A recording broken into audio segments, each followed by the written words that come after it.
திருவாய்ப்பாடியில் வாழும் பெண்களின் விண்ணப்பத்தினை ஏற்று கண்ணனும் படுக்கையை விட்டு எழுந்து அவர்கள் இருக்கும் இடம் நாடி வருகின்றான். அவனுடைய வடிவழகும் நடையழகும் கொண்டு நடை பயின்று வரும்பொழுது இவர்கள் எந்த காரணத்திற்காக கண்ணனை நாடி வந்தார்களோ அந்த காரணத்தையே மறந்து போய்விடுகின்றார்கள். முதற்கண் அவன் வடிவழகிலே மெய்மறந்து தங்களை மறந்து விடுகிறார்கள். இரண்டாவதாக அவன் நடையழகிலே சொக்கி போய்விடுகிறார்கள். எதனால் சொக்கி போனார்கள்? அதற்கான பாசுரம் என்ன? வாருங்கள், 24ஆம் பாசுரமான அன்று உலகம் அளந்தாய் காண்போமா?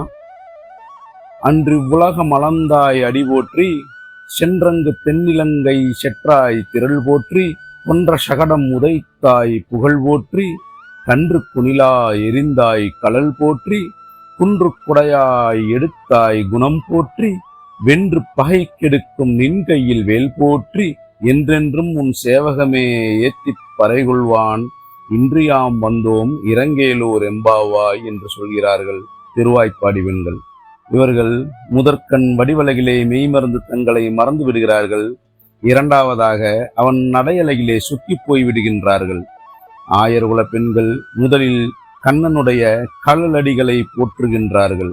இறைவனுடைய திருவோலக்க பொலிவினை கண்டாலும் ஒரு உண்மையான பக்தனின் நோக்கு அவனுடைய அடிகளிலேயே இருக்க வேண்டும். அதனாலேயே மாவலி சக்கரவர்த்தியிடம் 3 அடி மண் கேட்டு இந்த உலகத்தை அளந்த அந்த திருவடிகளை போற்றுகின்றார்கள். காலடிகளை போற்றியவர்கள் இப்பொழுது சீதா பிராட்டியின் பொருட்டு தென்னிலங்கை சென்று ராவணன் உள்ளிட்ட அரக்கர்குலத்தை அடியோடு வேறறுத்த வெற்றியையும் போற்றுகின்றார்கள். மூன்றாவதாக கம்சனால் ஏவப்பட்டு வண்டி வடிவில் வந்த சகடாசுரனை காலால் எட்டி உதைத்து அவனை மரிக்கச் செய்த புகழினையும் பாடுகின்றார்கள். நான்காவதாக தன்னை கொல்ல வந்த கம்சனால் ஏவப்பட்ட கன்று வடிவில் வந்த வத்சாசுரனையும் கொன்றதை நினைவு கூறுகிறார்கள். அடுத்ததாக கோவர்தனகிரி மலையை தன் கைமேல் குடையாக தூக்கி வைத்து கோகுலத்தை காத்தவனே என்றும் கூறுகிறார்கள். அடுத்து எப்படிப்பட்ட பகையினையும் மாய்த்து வெற்றி பெறுகின்ற திறனுடைய அவனுடைய கை வேலினையும் போற்றுகின்றார்கள்.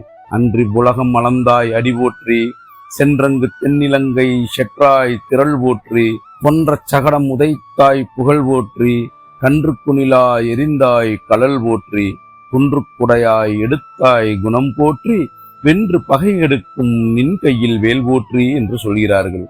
இவ்வாறு கண்ணனுடைய வீர பண்பினையும் வெற்றி திறனையும் விளங்கப்பாடிய ஆயர்பாடி பெண்கள் இப்பொழுது தாங்கள் வந்த காரியத்தினையும் நினைத்துக் கொள்கிறார்கள். பாவை நோன்புக்கு வேண்டிய பறையை பெற்றுக் கொள்வதற்காக எப்பொழுதும் உனக்கு தொண்டு செய்வதையே உவப்பாக மேற்கொள்ளும் நாங்கள் வந்திருக்கின்றோம், எங்கள் மேல் இரக்கம் காட்டுவாயாக என்று குறிப்பிடுகின்றார்கள். இந்த சிறிய விளக்கத்தோடு 24ஆம் பாசுரமான அன்று உலகம் அளந்தாய் அடிபோற்றியை முடிப்போம். நாளை மீண்டும் ஒருத்தி மகனாய் பிறந்த கண்ணனை காண்போம். நன்றி, வணக்கம். இப்படிக்கு உங்கள் ஆன்மீக விஞ்ஞானி.